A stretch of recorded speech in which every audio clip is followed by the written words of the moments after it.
Buddy Holly was known for his innovative sound and distinctive style that revolutionized the music industry and inspired countless musicians who followed him. His impact is still felt to this very day. Buddy Holly may have looked innocent, but behind those iconic glasses was a fiery rebel who played by his own rules, until that fire went out forever on one of the most tragic days in the history of rock and roll. His tragic death, known as the day the music died, is infamous, but few know the most tragic detail about that day. Charles Hardin Holly, called Buddy from an early age by his family, was born in Lubbock, Texas, to cash-strapped Baptist parents in 1936. The Great Depression was in full swing, and little Buddy was the family's fourth child. But the family spoiled the baby nonetheless. Buddy's father, Larry, rarely kept down a steady job for long, and the family lived in poverty. But even when financial struggles meant the Hollys had to move to a small place far outside Lubbock, they still had one thing that brought them all together: music. The entire family sang and played instruments, with the exception of Larry, who said someone needs to listen. But they soon realized that their baby Buddy was different. When his older siblings entered talent shows, Buddy desperately wanted to join them, even if he didn't know how to play yet.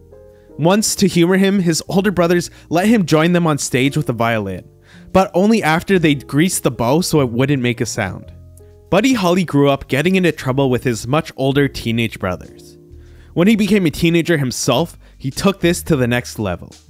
Though he came from a strict Baptist family, Holly chafed against these restraints and started to rebel. And when Buddy Holly wanted to rebel, he went all the way. Holly started staying out all hours of the night with his gang of friends. The group whiled away the hours outside of a local cafe, making a nuisance of themselves. This one-time good Baptist boy now enjoyed drinking, smoking, cussing, and shoplifting. But there was one new vice that Holly liked more than any of the others: girls. There was a scandalous rite of passage for young men in Holly's rebellious teenage crew. One night, Holly mentioned to his friends that he wondered what it was like to be with a woman. That was when his friends decided he should become a man. The boys knew of a rebellious girl who was just the woman for the job. If it sounds scandalous, just you wait. Buddy Holly lost his virginity that night, but, well, let's just say it was more of an ensemble performance than a duet. At least the first time where Holly had his friends there to show him the ropes.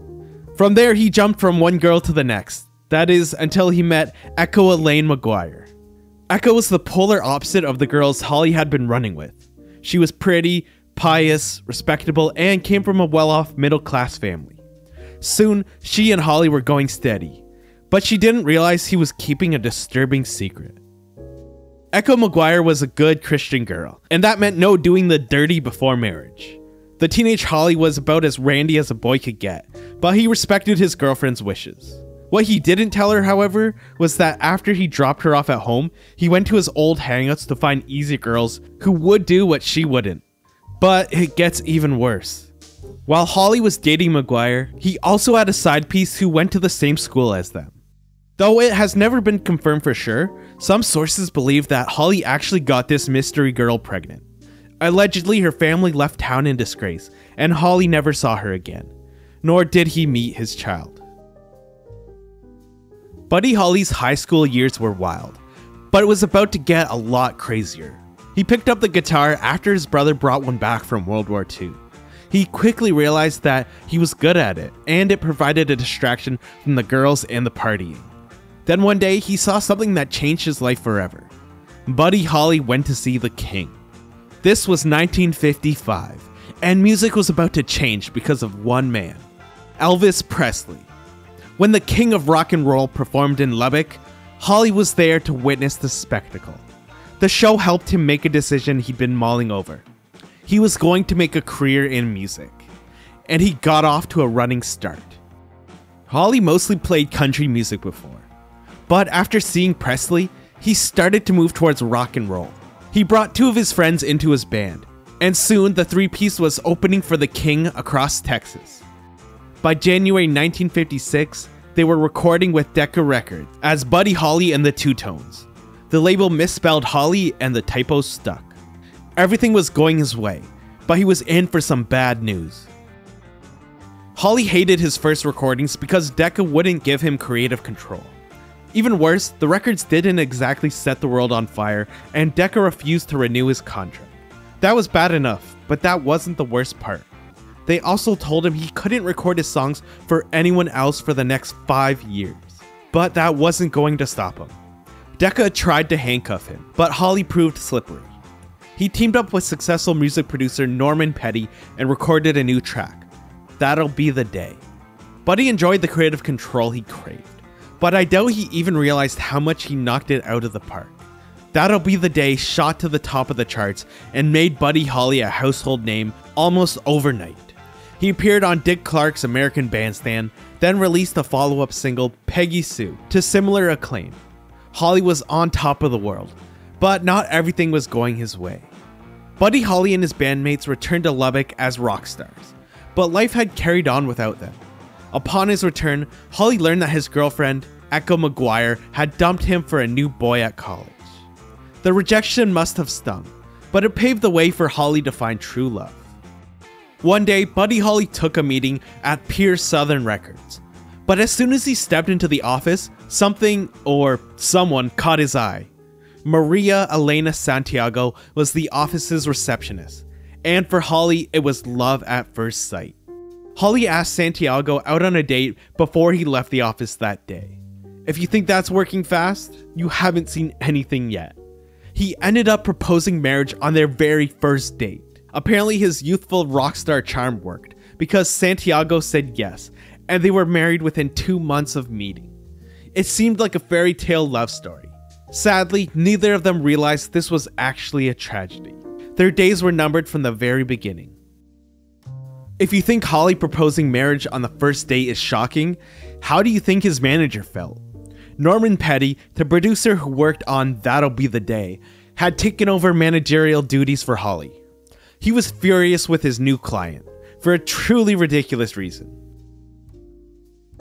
Buddy Holly had found his true love, but Norman Petty was far more concerned with Holly's fans. He was a teen heartthrob, and Petty wanted his adoring fans to think they had a chance with him. How were they supposed to do that if he was married? This led to a bizarre arrangement. Buddy and Maria Holly went everywhere together. They were a staple of the New York music scene at the time, and when Buddy went out touring, Maria always went with him. However, at Petty's insistence, she pretended to be the band's secretary. Well, maybe pretended wasn't the right word. When she went on tour with Holly, Maria actually ended up doing the band's laundry, helping with equipment setup, and collecting money at concerts. Maybe that's when she started to notice something fishy was going on. Maria Elena Holly was no mere trophy wife. She had a good head on her shoulders. She obviously hated being told that Holly had to keep their relationship a secret so his fans could think they had a shot with him. But that wasn't her only issue with Petty. When she took a look at Petty's bookkeeping, she realized that something was seriously wrong. The band was already growing frustrated with Petty, but when Maria showed them that he was stealing their royalties, it was time to find someone new. If only it was that simple. Holly tried to find a new manager, who promptly sued him over payment. This new legal mess meant Holly couldn't get the money that Petty owed him. He started running out of funds, so he booked a tour to get his head back over water. Buddy Holly began his Winter Dance Party tour on January 23rd, 1959. In their rush to hit the road, the band didn't plan the tour properly. They very quickly realized that this was going to be a nightmare, even if no one predicted how tragic it would become. The band scheduled as many performances as they could, without any regard for how they would get from one to the other, in the dead of winter. Their unheated tour bus was miserable enough as it is, but things very quickly went from bad to worse. Within the first few days of the tour, Holly's tour bus broke down on the freezing cold roads. Twice. Soon there was gruesome consequences. The band's drummer got frostbite on his toes so bad that he had to be hospitalized. But the tour had to go on, so Holly thought up a solution. By the time the band made it to Iowa, Buddy Holly was done with the frigid tour bus. The prospect of driving through the frigid prairies up to Minnesota was a bridge too far. Instead, he chartered a small plane, a 4-seater Beechcraft Bonanza, to take the band north. Holly was going to fly, but the rest of the tour still had to take the bus. He was meant to take his fellow band members Waylon Jennings and Tommy Allsup with him, but fate had other ideas. Holly wasn't the only one who was fed up with long nights on frozen highways. Another performer on the tour, Ritchie Valens, flipped a coin with Allsup for a seat on the plane. Valens won the flip and said, "That's the first time I've ever won anything in my life." Allsup lost his seat on the plane in a coin flip, but Waylon Jennings, who later went on to become a pioneering voice in outlaw country, gave it up out of the goodness of his heart. The Big Bopper, yet another performer, was sick, so Jennings gave him his seat. That small act of kindness ended up saving Jennings' life. The plane carrying Buddy Holly, Ritchie Valens, and the Big Bopper barely made it 5 miles before it went down in an Iowa cornfield. All three men and their pilot, Roger Peterson, lost their lives. The day the music died went down in infamy, but now the public needed to know what happened. Just ask anyone who grew up with him. Buddy Holly was not the crystal clean teen heartthrob he appeared. Case in point, he carried a gun with him. So naturally he brought his piece with him in that Beechcraft bonanza, and it led to some chilling rumors. 2 months after the crash, a local farmer found Holly's piece. Public interest in the crash was still at a fever pitch, and it wasn't long before the discovery reached the papers. But that wasn't the only thing odd about the crash. Another detail picked up on was that Roger Peterson's body was found 40 feet away from the crash, while everyone else's stayed much closer. Between the gun and the strange location of Peterson's body, newspapers began asking the question, was there foul play involved? Conspiracy-minded fans had heard all they needed to hear. Someone had shot the pilot and brought that plane down. It was a chilling capper to The Day the Music Died, but it was all fiction. It took decades, but Richardson's son eventually commissioned an official autopsy, which proved there had been no foul play. However, that didn't mean there was no one to blame. The weather was bad that night, but Roger Peterson took off anyway, despite the fact that he wasn't certified to fly by instruments only. And that wasn't even the only thing working against them.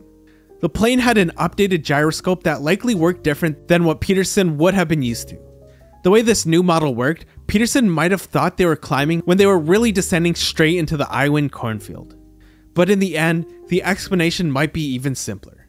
It was Holly's own fault. Buddy Holly had been reckless ever since he was a boy. His friends frequently mentioned that he thought he was invincible. He was, after all, the one who chartered the small plane.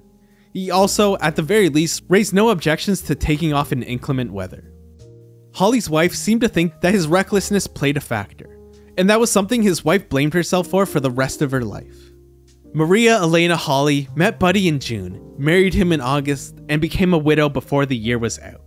But the story just keeps getting worse. She was actually pregnant with his child at the time. Then she heard the news in the worst possible way. Today, news agencies generally have a strong policy against announcing the identity of victims until the family is notified. But it was Buddy Holly who we have to thank. Holly's mother heard about her son's crash on television at the same time as everyone else. She screamed and collapsed, but Maria's reaction was even more tragic. Maria Holly found out about her husband's death on television.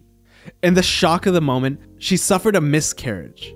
Her grief was so unbearable, she couldn't even attend Holly's funeral, nor did she ever visit his gravesite.